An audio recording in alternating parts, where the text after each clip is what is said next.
No, I'm going to read that to you when people have questions for you. So you just need to worry about my lovely face and. Oh, yes, that's true. Ha ha ha ha.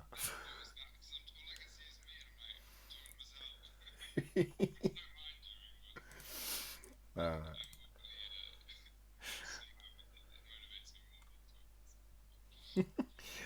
yeah, I talk to myself a lot, all of the time.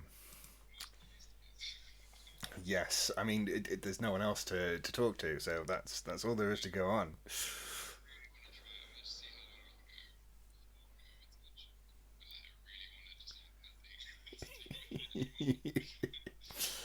The good evening, Megagame Adrian. So you got at least one viewer. Adrian is always early because he's absolutely excellent. You're a top fan, aren't you, Adrian? Well, I'm going to call you a top fan.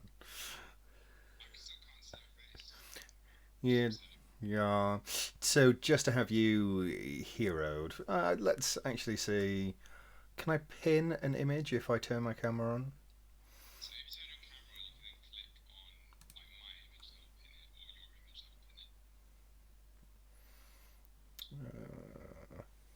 Are you seeing me?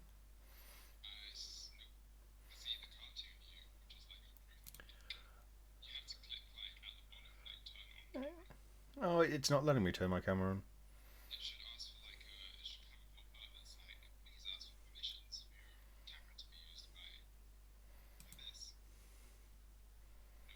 No. Yeah.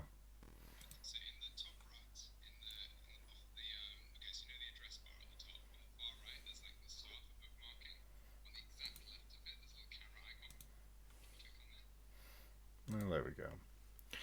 I want you to use yes. Okay. Oh no, I've got that to continue. It just doesn't. No, I'm afraid it just doesn't like it. Okay. Right. So you are sans my face for now. I'm afraid.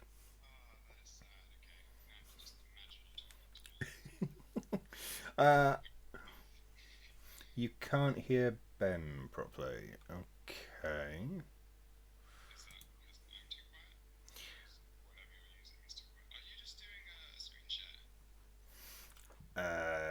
I'm going through OBS. How does Ben say now? Sam, say something, Ben.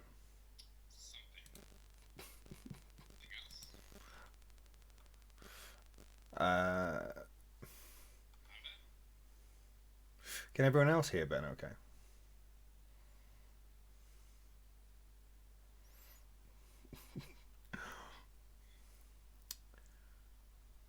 Ben is very quiet. I probably should have. Oh God, what the hell is that?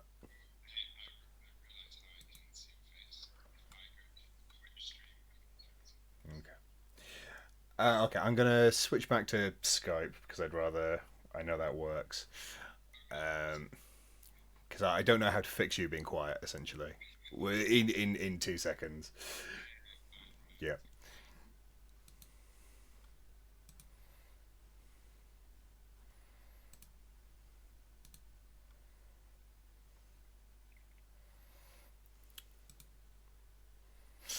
My apologies, everyone. That's what you get for trying to use different things that, in theory, are supposed to be better.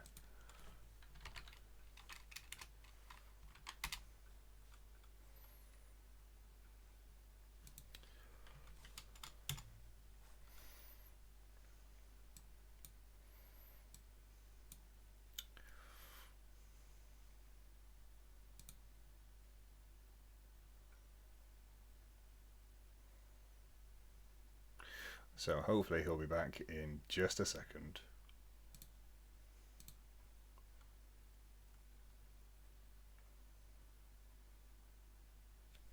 Thank you, Adrian.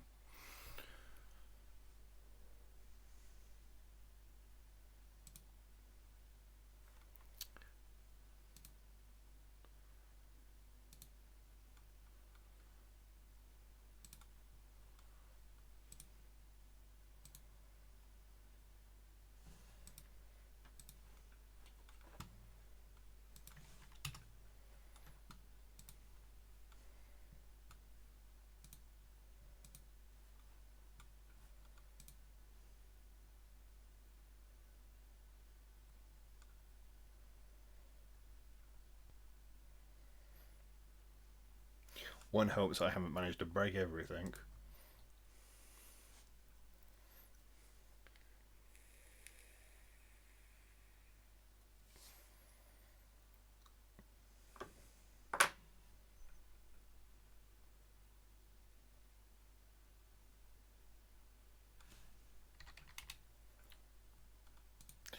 Okay.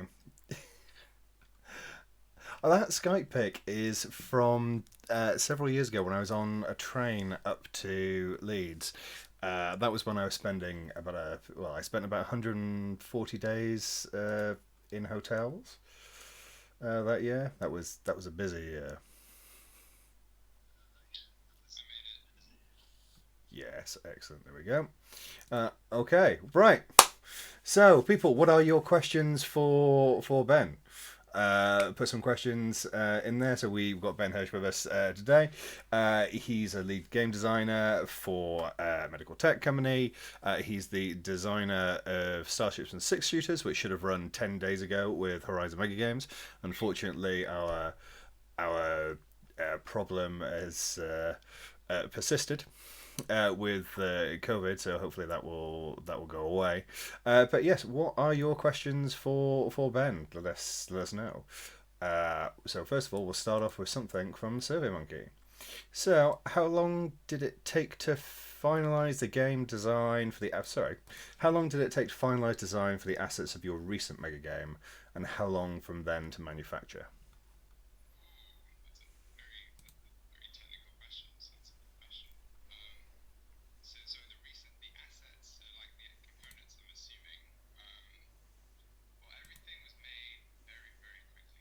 And like just printing things off. I remember actually before the last test, me and my mum were actually sitting around a printer, just printing out pages and pages and pages of stickers, going through three different types of glue, working out like how to stick it to foam board, cutting it out. It was a very, very shoddy production, but recently I've upgraded. I bought like a few new tools like guillotines and stuff, but I have nothing sort of professional or any kind of printing done externally, at least not yet. The maps will be done externally, but at the moment, no, the components are not.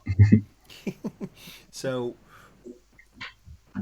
in terms of how long it took you to design the assets, so how long was that process? So, so the game's been worked on for like I don't know 2 or 3 years overall. From the moment I sort of thought of it and then started putting it together. And I mean, the graphics themselves were just designed, just like artwork found on the internet, artwork like drawn by myself a little bit on the computer. So they've all been edited over the time of the 2 years until eventually it's gone to something I've actually liked. But until then, it was just um, just copy and paste and a few tweaks. But so yeah, I would say about the whole 2 years they were being worked on. Yep. Okay. All right. What have we? Oh, people are being very quiet in the chat at the moment. So we'll go to the survey monkey, but let's have some questions, people. Okay. So. Existing mega game groups have traditions, a specific vocabulary, and their own idea of what a mega game is. When running an event for a new group, what different approaches do you see? And that's from Ross M. Ooh, so this is hard to not like cross that question of how do I define a mega game to people. Do it. Which Define a mega game. I feel like there's a stigma around the question. Okay. So if I had a new group, if I was running starships and shooters, as I have with like in some smaller tests with people that have never touched a mega game before, I try and explain it as like, I guess I'm just going to answer the question, what is a mega game? So the way I would describe it is it's like a board game, but it's also like a LARP. So it's halfway between the two. That's a live action role playing game. And you have a lot of people, hence the mega part. And something pretty unique to it is a dedicated team to facilitating the rules of the game itself. So within a board game, you have a rule book that facilitates the rules. In a LARP, you also sort of have referees, I'm assuming. But that's where the sort of board game role play part of it comes together. I then introduce so when like demoing a small part of my mega game, I'm explaining, well, you're doing this at the moment, but at the same time, these people will be over there doing that. These people will be doing that, and like between every 20-minute phase, you guys will all come together and talk about it effectively, and then exchange resources and exchange ideas and stories, make plans for the next phase. You know, that kind of interaction, highly social board game where the majority of the game is talking, not just playing necessarily. Though it is playing, it's a role play more so. Had another defining feature. I felt like they stem out of crisis games that were used in sort of teaching politics, whether you emulate like some kind of summit or a crisis. And different people have different roles. So you could have like Winston Churchill and Roosevelt in one of the World War II conferences, and then everyone's given a brief with a secret agenda and what they're trying to do, and and the game is just trying to get your way and trying to get your objectives completed. And usually there'll be a small board or board game going on to give context to what people are talking about, because you can't really simulate a world war without a bit of a board. So yeah, that's how I would introduce it. Right. Okay. By describing a mega game, that most difficult of things to do. Yeah, I felt like it would come up, so I wanted to get it out of the way now. Okay. So, question from Mega Game Adrian. Thank you, Adrian. Keep questions coming, people. Is your game based on another you've played, or what gave you the initial idea? Ooh, great question. So I haven't played loads of mega games. I played like a couple a year. I'm not like you, Matt. It's just I only play a couple of a couple of months, a couple of weeks. Yeah, so I played this one game. So I've played a few, and I've had some hits and I've had some misses, as I'm sure most people do with the mega gaming world. But one game that really stuck with me was a game called Blood and Thunder, which I think was the fourth running of it. So for those who don't know, Blood and Thunder is a pirate themed mega game where different entire teams of people are one pirate ship, have multiple pirate ships, and they come together in a central hub with other players who are sort of land-based traders and barkeepers and government officials and stuff. So that game blew my mind because within about 5 minutes of arriving, so I was on the sailing team. I was the navigator of a particular ship, and within about 5 or 10 minutes, I realized I was the only person on the team that showed up. So I had 4 like name tags, the different roles just on my person for my day, and by complete chance, it was the most fun I've ever had. Just having to be responsible for so many things on this ship really kept me engaged in the sort of mechanics of the part where you're sailing the ship. And then it still meant I could do so much more in those negotiation or the sort of the interaction phases on land, which came after the ship phase. And I just really inspired by it. And so I remember during the game, I was thinking like, what if this was with spaceships, and what if like there were less numbers of people on the team but more ships? So that's where the concept of being an individual in a sort of sci-fi setting on a ship with a small crew of like 3 or 4 people managing an entire ship with lots of other people with their own ships flying around, doing their own things and trading, taking on missions. That's where that idea was born.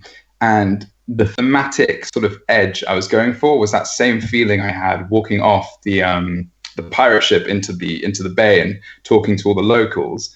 That kind of like adventurous, like, okay, here I am. I'm going to go and talk to the trader. I'm going to go sit in the bar or the saloon and get my reputation increased by drinking with people that are more reputable than I am. I just thought it was such an immersive feeling. I really wanted to capture that. So that's when I put in planets to this game. So planets were in Starships and 6 shooters, planets that let ships dock on, and then they can have that same experience, but there are 3 planets instead of just 1. So I was just expanding on the really positive feelings I had from this one game. And yeah, that's kind of where it all started. Eventually, the idea of this galactic, so there's three layers. You've got the ships and the planets that I mentioned, the galactic sort of war going on top of everyone. That came later to give a lot more context to what was going on in the world, because though it was a mega game, it was highly mechanical and not very political and not very narrative based. It was narrative based as an individual. There was no global narrative.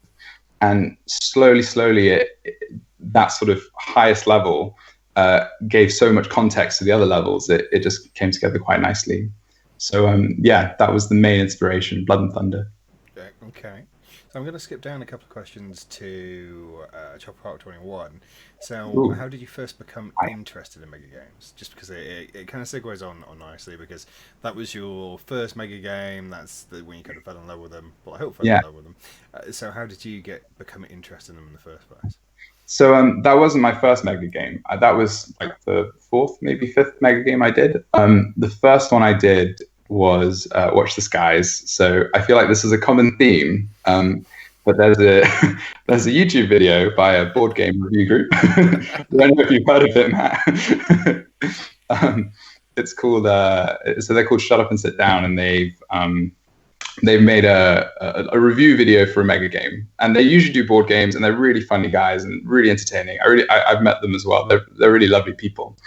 Um, and upon watching that video, because I've been really big into board games, so seeing the Shut Up and Sit Down video really was like, ooh, something kind of board gamey, but also more of a day, more engaging. So yeah, after watching that, I took a friend of mine, two friends of mine, and we went to Brighton to play a smaller version. I couldn't tell you which one it was, but it was a smaller one in Brighton, and Jim was there. I loved it. It was the most basic and pure, in my opinion, sort of mega game that had a theme. Like four people on a team doing different things, all representing one country.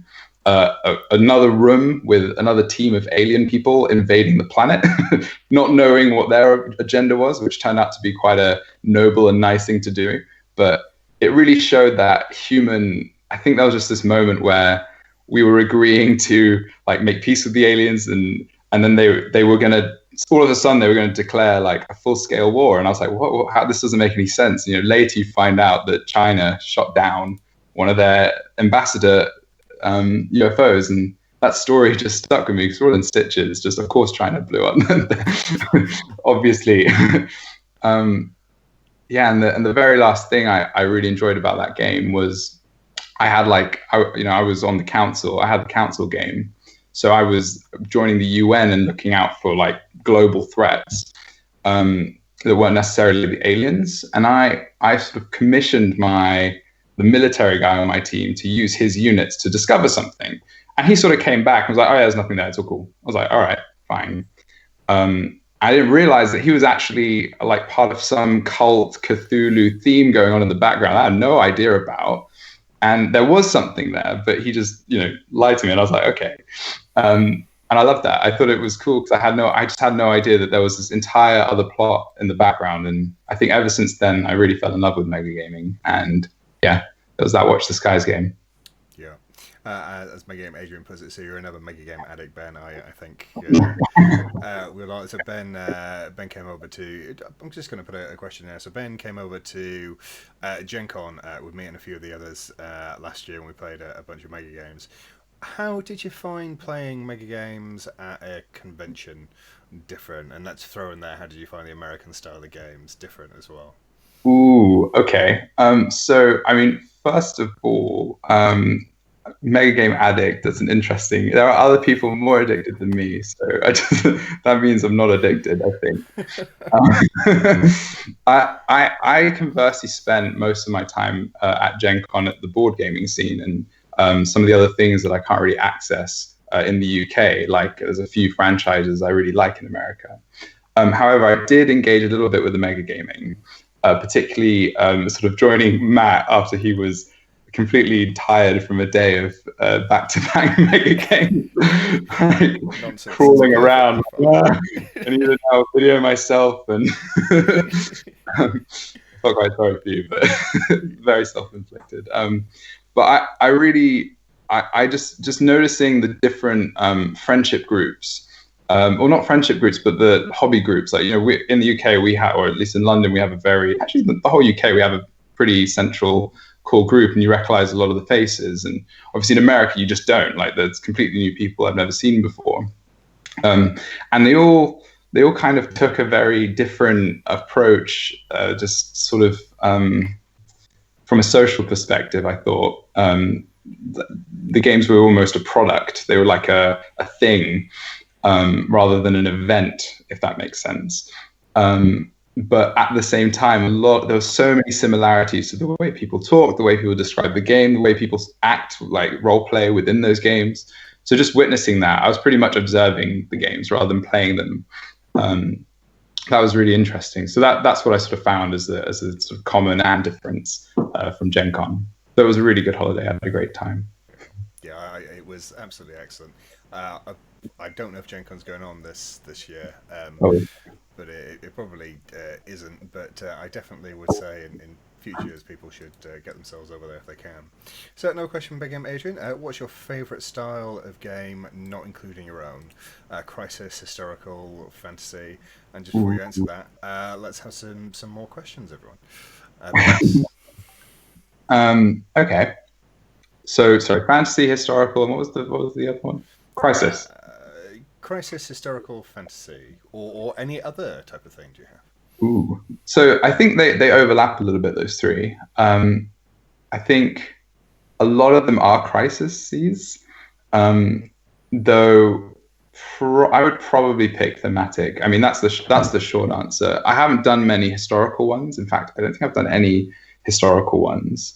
But I'm really drawn to the thematic, the sort of sci-fi and fantasy style games, just because they're, I don't know, it's like, wow, there's the cyberpunk Mirror Shades game. I can barely find a good cyberpunk board game or video game, and then we've got this cyberpunk mega game from Alex, and that's a great way to interact in a cyberpunk game. So that really drew me in, and that's kind of why I really go for the thematic ones, because they introduce this new dimension to gaming that I usually can't find when I play video games or board games.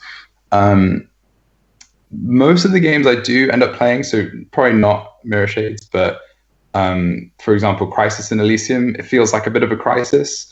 I guess the State of Emergency game with the zombies attacking London, that I guess that's not much of a fantasy game, but more of a crisis game. So yeah, I guess I played those, but I would definitely pick the sort of fantasy style over the other two. Okay.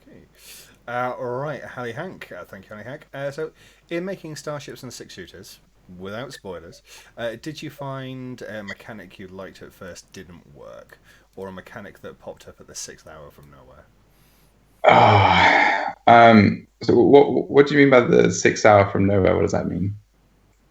So just sort of right at the end or right before a playtest, you went, "Oh, this mechanic will work. Let's just throw it in." And just chuck that in. Well, yeah, both have definitely happened. So I guess some of the mechanics. So the Planet game had a sort of tactical miniature style combat that I put together, and tested it quite a bit. And I learned that day that you got to change your testers sometimes, because though you can get people that really like the one thing you're doing, in the context of the entire game and even just other people's opinions, it can completely change. So there was this ground combat style game where people would have sort of health chips and they'd attack each other in these columns, like really simplified. And the idea was to let people have like equipment and cool like guns and stuff and fight each other. But first of all, that needed context to the planet, because it was just a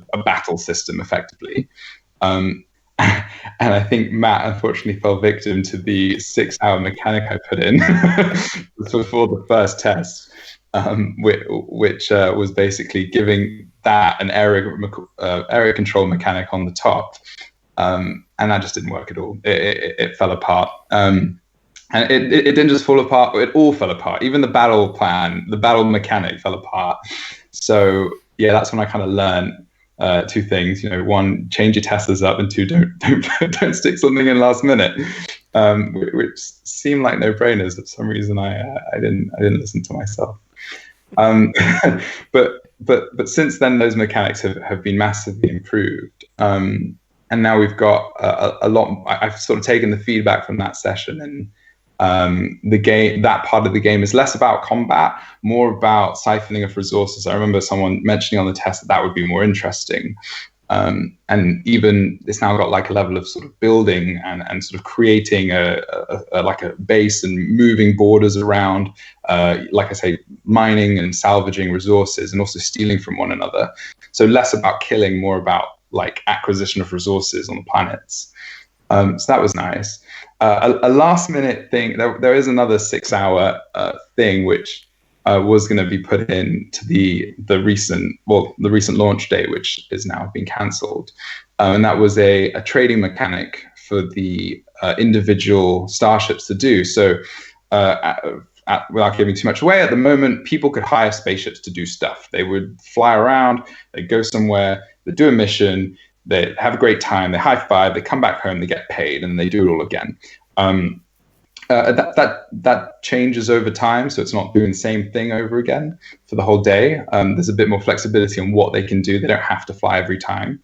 But I felt that the individuals on those ships needed something to do as well, besides narrative. So individuals have their own narrative plot lines and their own things to do. But I wanted like one more thing, like a mechanical thing that they could also do as well as their narrative. And I'm not talking about the ships. I'm literally talking about each of the crew members on those ships. And the idea came for this cargo trading mechanic, where on a planet you can buy that planet's particular resource, fly it over to another planet, see if it's in demand, and sell it. So you're flying between these, you know, you're on planet A and you're on the way to planet C. You're having a look at planet C and you're like, oh, you know, that resource is in demand. Maybe I can spend some of my hard-earned bucks to get this like cargo crate. So when I fly over there, I can then sell it. So that was kind of chucked in, and it was very simple, and it kind of worked.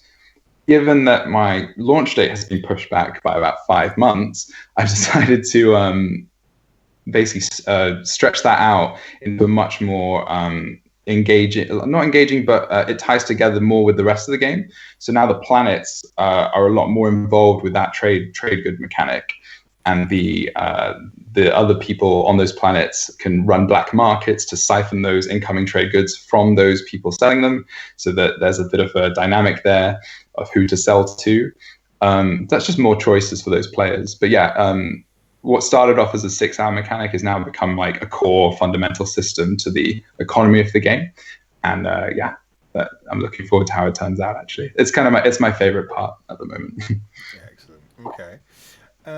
So let's go to SurveyMonkey for a question. So first of all, you're a legend, apparently. So someone answering questions likes you. His question is, do you ever think a mega game could be condensed into a 2 hour slot and be used for educational purpose in a school setting, so students could learn and play at the same time? If you think it could be possible, what would the game theme be and what would you call it? Ooh. So you've got about 10 minutes to design a mega game and tell us all about it. I got this.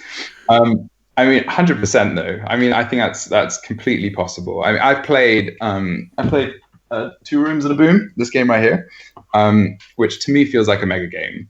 That you hand out cards to people. You can have like 50 people playing it. Each has a card. Very simple. You got 2 teams, red team and blue team, and there's like a white neutral team. The red, and all you do over like 15 minutes even is you just swap hostages between 2 rooms. One person has the bomb on the red team. One person is the president on the blue team. Red team want to get the bomb and the president in the same room at the end of the game. The blue team want the opposite of that. That's it, and it takes 15 minutes, and that feels like a mega game. So by that logic, I would definitely say it's possible to fit like a mega game into 2 hours. What the theme would be, and to make it, obviously that's a board game more than a mega game, giving people roles and stuff, such a game would need to be quite simple mechanically. such a game would need like really tight like actions for those individuals and almost a very small variation in the roles, in my opinion. Um, so how would it work? um, ooh. So picking a theme, I find, is usually the hardest part of like putting a game together. If you don't already have one, usually I'm inspired by a theme. Like, I watched Narcos, the TV series, immediately game ideas. But when you've got like mechanics, it's harder to stick things to it, I find. Um, I think you could do like a 2 hour 4x, space style game where you have different empires and almost like, I don't know if anyone's familiar with the Stellaris video game where you seem to have like a large number of players. You have a very simplified version of that, like similar to Diplomacy even, which is another board game that I think people have before mentioned is very mega game like.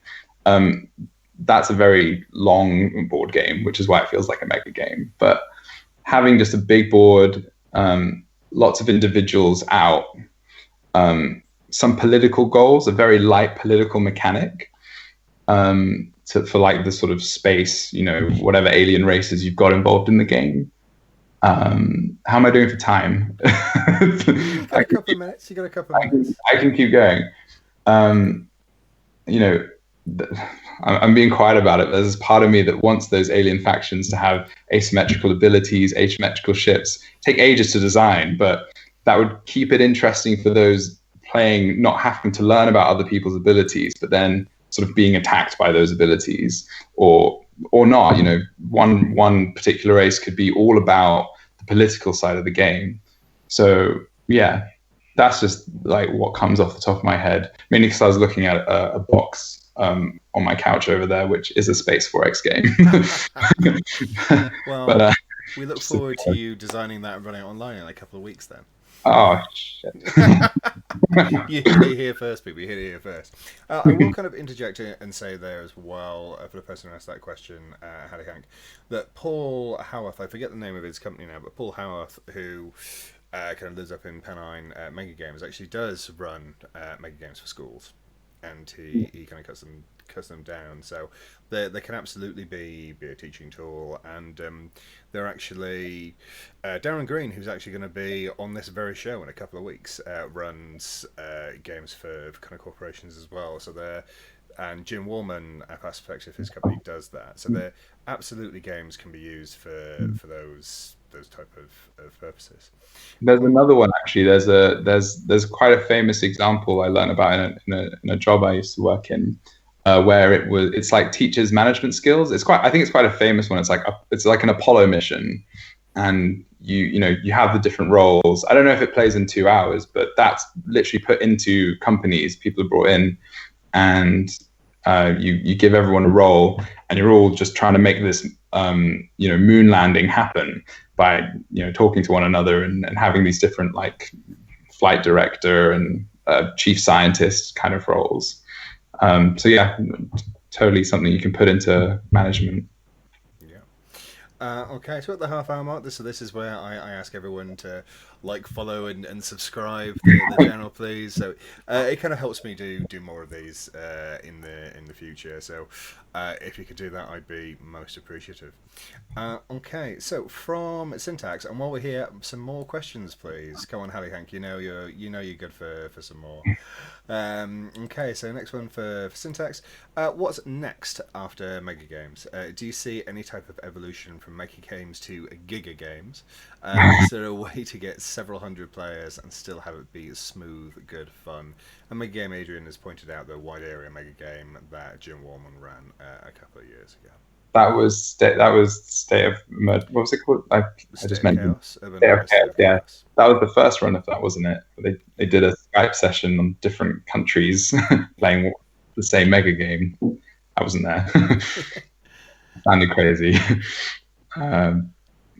So what's next? Yeah, so Giga Games, wide area games. Doesn't Watch the Skies do a 300 player version of itself as well? So Jim did three 300 player games of Watch the Skies as well. Those were 2014 and 2015, if I, or maybe 2015, 2016. But Mm. yeah, so he did those. But as far as I know, those are basically the only ones that have been done of that size. Okay. So I've had an interesting experience. It wasn't quite a mega game, but I went to the secret cinema for Blade Runner, and I had no idea what it was going to be like, but very quickly I realized it was almost like a three or four. I don't know how many people there were in the hundreds, and that felt like a mega game. I had a role, something to do. I had to basically find replicants and convince them to go to this particular part of this beautifully recreated cyberpunk city that was multi-layered, like fake rain, like a bar, like bars where you could go and drink. Like if like mega games are like video games, then whatever this was like a massively multiplayer online video game. It felt huge. The fact that there were multiple rooms, multiple actors that were like arresting people on the streets and just all kinds of shenanigans. It was like completely mechanicless, like no game mechanics. Like I had a sheet of paper that told me to do stuff. And as I kind of did the things, the actors at these points were actually responding to me as if I was the right person, which was really cool. So the environment worked with me in this secret cinema, and that that gave me an idea.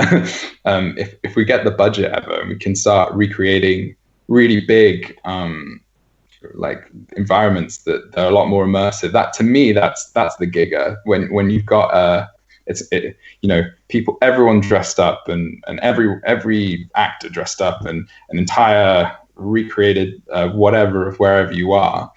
In a rented out warehouse somewhere that's taken months to do, and then it's run just like Secret Cinema, basically how they structure their events. But with instead of a movie that you watch at the end, which I find the least fun part of Secret Cinema,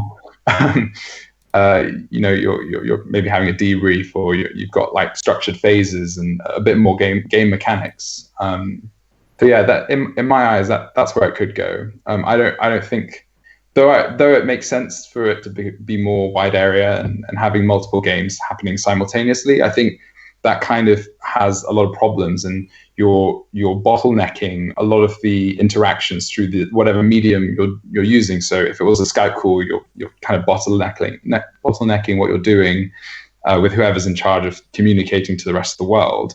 And on the other end of the spectrum, like Jim's 300 player Watch the Skies game, though I've not been in it, so I don't really know. But from what I've heard, it was quite chaotic, almost too chaotic. So yes, something a bit more organized, structured, and high budget could solve that problem in my eyes. If we had all the money in the world, that'd be great. Yeah, I mean, it definitely has a contest. I was at Watch the Skies 2, 3, and 4. Played 2 of them, control one of them, and they were slightly chaotic. I think one of those games was run with 17 control to like 300 odd players. Oh wow! So yeah, it was absolutely kind of chaotic. It was a lot of fun. So do you think? So set dressing, which you're kind of talking about, Mm. there is a core feature of LARPing. Mm-hmm. Essentially, one of the big differences between LARPing and metagaming is how much set dressing and costume. Where would you say that kind of delineation lies between LARPing and metagaming? And I've already made Ben describe a metagame, so now we're going to ask him to one of the other big questions: differences between LARPing and metagaming. Ooh, okay. Disclaimer: I've never actually been to a LARP, but I plan on going very soon with someone. And to be honest, Matt, you've been the one pushing me, if anything. So you put me on all the Facebook groups. But from what I know, LARPing. Actually, you know what? Sorry, I was gonna say a difference, but they are very similar. You've got the political aspect. I guess when you go and LARP, you don't have to play as the classic individual warrior going out on the field and doing combat with other people. You can actually stay in the sort of city or the hub, and do council stuff, do intrigue and that kind of level of politics. Ooh, so what's the difference? So yeah, apart from the costumes, it's not in a room, I guess. It's played over. It's in a field. It's huge. It's played over several days usually. You can camp there in character. It's heavier on the role playing. It feels. I guess the level of it as well is by level. I guess the scale it is a lot more closer to the people involved. So in a mega game, I could be I could be the president of a country. And though I don't have people playing as the citizens of my country, I can sort of they're replicated on a board. In LARPing, it seems very much that the individuals are represented by individuals, and I feel like that works its way up. I don't know how much of it is abstracted into board game mechanics, but I think it's a lot less than in a mega game. I just talking about it, I'm really excited to LARP right now.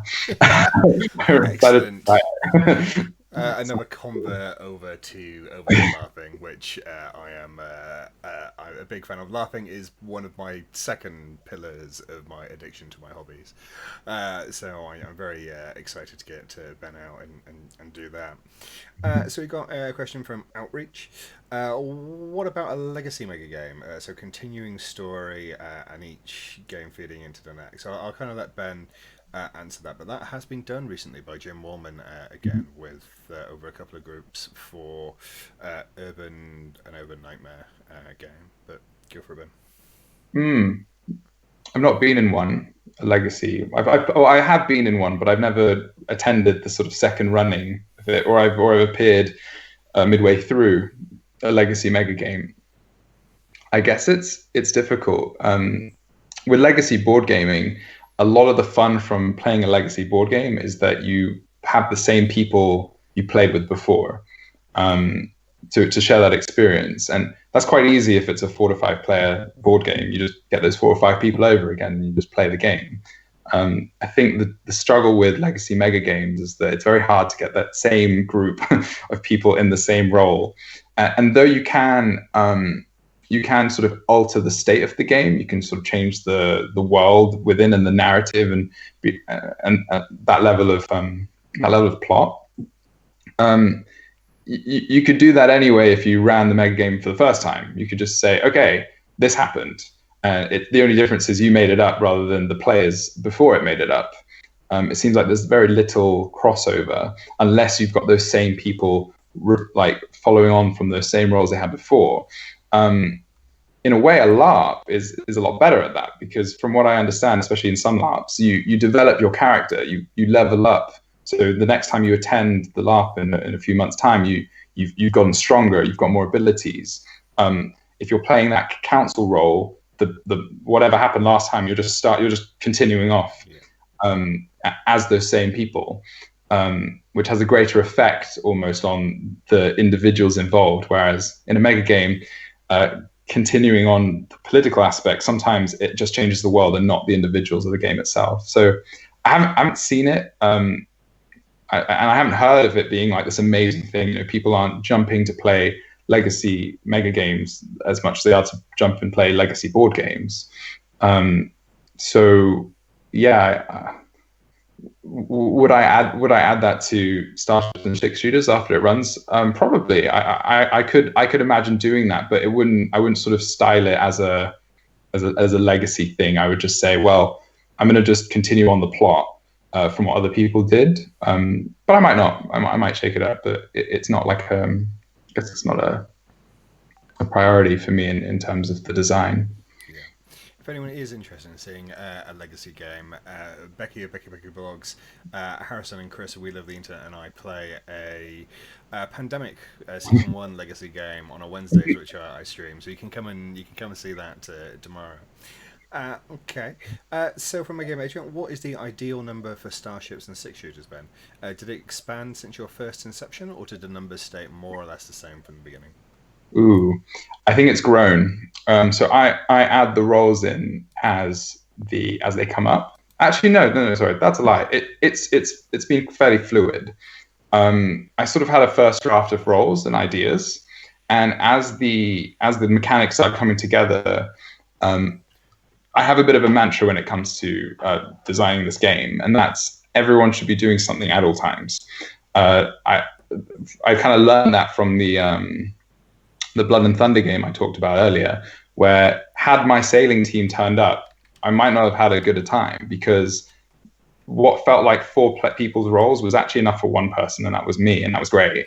So in any situation where I'm looking over these roles and I'm saying, well, those two people could be one person, those three people could be one person. I merge them together. I'm not looking to have a high player count. I just want everyone to have fun. That's kind of my goal here. So initially, that's how it started. I had quite a big list, about 50 players. As I went through, they started getting shorter and shorter and shorter. Then over time, it started growing again because I thought, well, I've made a system here where so I've got these 3 planets and 3 players are interacting on every planet during this encounter phase. And I realized, well, oh yeah, and 2 players or 1 player, sorry, 1 team would have a person on each planet. So that's sort of 2 teams on each planet and then the planet themselves. Don't know if I explained that well. My point is, I realized if I turned that 3-player game into a 4-player game, which actually made it better, that actually added another team to the game, which meant another 4 players. So that's how I've added roles, where it's made sense to add an entire team rather than to add a role. And the team would be like not a duplicate, but a similar team archetype to another team that functions in a similar way. So that's sort of how the numbers have come together and changed over time. So the current player count is 44. It's quite control heavy for a game, just because there are quite a large number of teams, and quite a lot of them need to be managed. So about half of the game, half of that, about 22 of them are managed by 6 controls. So it's quite control heavy. I'm actually working to bring that down, and I'm making some progress. But Alex has mentioned it's quite a big ratio. So I don't know if it's bad, but we'll have to see. Yeah. I want it to be this way, so I have to compromise somewhere. Yeah. Okay, okay. So, since you're about to run a game, and obviously possibly later in the year when circumstances might be still difficult, so how do you deal with no shows for that game? So if you've got your date, and then you have some no shows kind of at last minute, how do you think you deal with that? So I actually asked John that question last week because I kind of want to know how he's going to do it. But I guess I took his advice. So obviously the downside of merging roles together is that if you've got one person that doesn't show up, you don't have this sort of backup person that could do his role. So in the context of Blood and Thunder, the fact that 3 people didn't show up, I had 3 no-shows and the game worked perfectly but the downside to that is that that was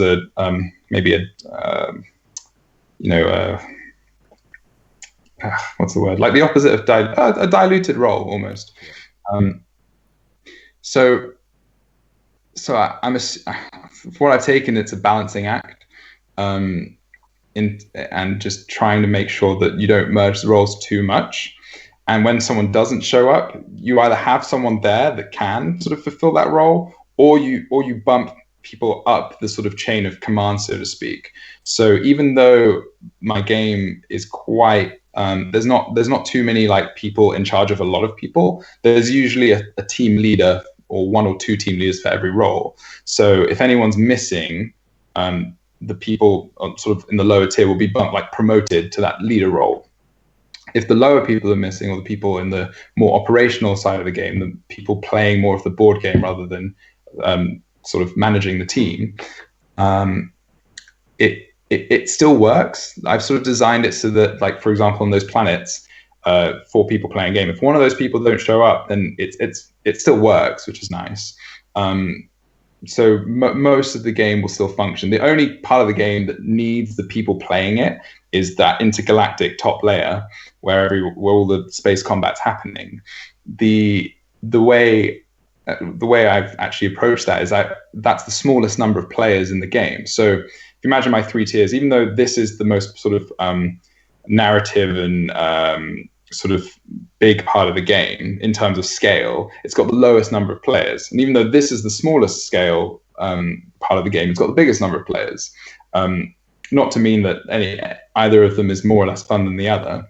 And they all have a big influence over the overall narrative of the game. It just means that it's easy to replace that one person and the sort of core plot aspect of the game than it is to replace someone at the bottom. If they're missing it, it's okay, because the people down here are more like freelancers joining teams, and there are situations where you won't have a full ship. You'll have 3 people instead of 4 people on a spaceship, and it still works. So yeah, I guess I'm partly thinking about it now and reassuring myself the first time. So I'm sure it will be absolutely fine. yeah. Okay. Mega Imagine. So yeah, is there any similarities with your work and the games you do, Ben? And does one help the other?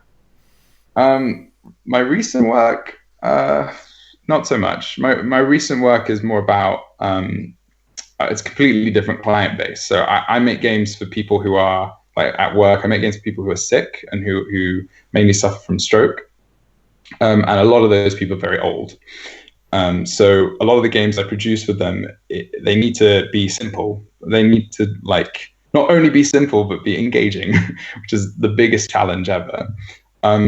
What I have taken from that is engagement and how that works from a game design perspective. In the same way, like you need a slightly elderly person to play something for 20 minutes to increase their maybe I can explain this better. Hang on. I seem to have lost my guest. No, I'm going. I'm just going to shamelessly pitch what I do. So this is like a device that my company make, and it measures the strength of how much you can squeeze, which is a problem with someone who hasn't who's had a stroke and they need to retrain it. It can also measure your wrist movement as well, like a Wiimote. So I make games so this syncs up to a tablet via Bluetooth, and I make games on the tablet so that they can play it with this as like a controller. So my point is, those games need to be engaging enough so that they do their exercise in a short space of time, which means it needs to be simple enough so that they don't go like, I don't get it, I don't want to play anymore. And it needs to be engaging enough so they're like, oh, I'm bored, I don't want to play. They actually like, okay, I'm doing this and I'm exercising and that feels good. The way this is carried on over into Starships and Six Shooters is this idea of everyone's got something to do at all times, and that's engagement, which is like for me the core fundamental thing you want in a mega game. There's been many times I've been playing a mega game and I've felt, well, I don't know what to do, I got nothing to do, or it didn't make sense, or there wasn't a clear sort of goal or thing to do. Like, yes, there's a lot of space for making your own fun in mega games, but it's still nice to have that sort of core, okay, this is what I do, and if I want to do other things I can, and that's flexible. But if the people are around I can't talk to, or I'm not feeling sociable right now or whatever, I can still stick to that core part of the game. And just like these games, they need to be simple but engaging so that they're easy to learn, because a lot of you don't want game mechanics to be too complicated. But they have to keep people entertained if they're playing them for like 6 hours throughout a whole day. Doing the same thing over and over again after 6 hours is going to be really boring. So that's kind of part of the challenge. With the device, those games are shorter and need to be engaging. In a mega game, the games are longer and need to be engaging. So it's a slightly different problem, but it's got a similar approach at least. So it's fascinating to me there. What type of range of games can you get out of on a device that essentially has a push button and an X and Z axis? Well, yeah. So, I mean, yeah, more challenges for design. A lot of the games are fairly straightforward. So you can imagine sort of side scrollers. A lot of those where you're always moving, and as you squeeze, you can like change your height like that. We've got a game where you've got a bird that's flying through a canyon, and you can sort of control the bird fly around.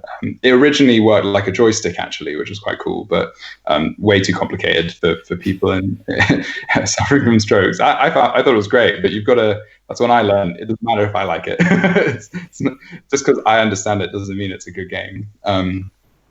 So yeah, that was an interesting experiment. But yeah, they tend to follow a similar pattern of sort of simple input that's engaging enough to play over a short space of time, and that usually looks like two-dimensional. You don't really control your progress. You just sort of change your path, whether it's avoiding things or collecting things. We've got more interesting games where we've combined the movements. So we had a game where you can make your own sand pictures. So you use this to move a cursor left and right, and you squeeze, and it releases colored sand, and you can make your own picture that fills up the screen just using sand that falls out of this cursor. So yeah, it's difficult, but that makes it really fun because you're limited to this, like you say, one button. Literally, it's one button and some axes. It's like it's complicated, but it's fun. Yeah, okay. So, a question from Chapak. What stage of the maker game creation process do you enjoy the most, and why? Ooh, that's a good question. There was a point. I think testing. Oh no, it's a hard question. It depends. There's that moment when you have a breakthrough and suddenly you're like, oh my god, this works, or this is gonna work, or I have a good feeling about this. So when I mentioned that trade good mechanic, when that came up in my mind, and as that's been coming together, I'm getting so excited about it. Just because it ties a lot of the things together. So when I design, at least, I've got really broad ideas, really like kind of not tight, quite sparse mechanical things that don't necessarily tie in together well. But when going over those things and sort of tightening them up slowly, be like, okay, let's take that out, or let's connect that to that part of the game, or connect that to that part, and slowly you've got this really nice tight structure. And that's so satisfying when that all comes together. So that's like a satisfaction, pleasure, so to speak, that I like about the design. The fun part, or the bit that's almost emotional, is testing. So there was a point where I first tested the spaceship part of the game. I had my friends over here and we were playing it. And there was a point where I wasn't even playing, I was just watching them play. Just they knew the rules at that point, they were playing themselves. And they were all laughing, they were all having a good time, and they were making their own narrative to the game. They were like, it was beautiful. Like they were having so much fun, and it was like they were using their own imagination to create their own world that they were just playing in. They didn't even know I was watching them. And that, yeah, I can't really describe what that feels like, but it was just such a good feeling. And that's when that's why I design games. It's just to bring people that level of fun and pleasure, and just a bit of enjoyment. And yeah, I just enjoy it. It's good. Well, that is absolutely excellent. Thank you. So, I think we're coming to the end now. So, if anyone's got any last questions, speak now or forever hold your peace. But while they're doing that, so Ben, do you do any social media people can come and find you on, or to follow for game design exploits? No, he's shaking your head. Well, I have a website. It's a portfolio site. It's just hirsh.ninja. There's an old picture of me on there. But the only other thing I do is I have like a YouTube channel for music, but I haven't worked on it for like, I don't know, it's been like 7 years now. But I plan on getting back to it. It's just taken a while. So I would say like and subscribe, but there's going to be no content for a while, as it hasn't been for 7 years. So you get to see me very young playing instruments, which is nice. So otherwise, no, not really. I plan on putting something together after the mega game, I think. A bit more of a developer diary style. Yeah.